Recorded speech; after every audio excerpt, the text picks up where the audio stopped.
Good morning, kalayang kabayan. Patay na naman ang negosyo natin. Walang pasok po ang mga estudyante ngayon. Elementary, high school, college. Maulan kasi at parang may bagyo. Kaya wala namang pasok tayo ngayon. Kaya ito, maghahabulan na naman ng mga driver sa paghanap buhay sa para kumita.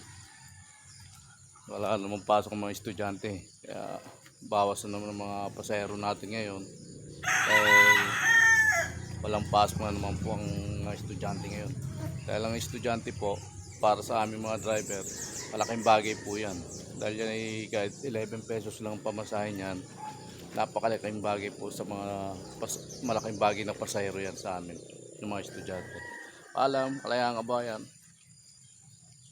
Patay na naman ang negosyo natin. Wala namang pasok.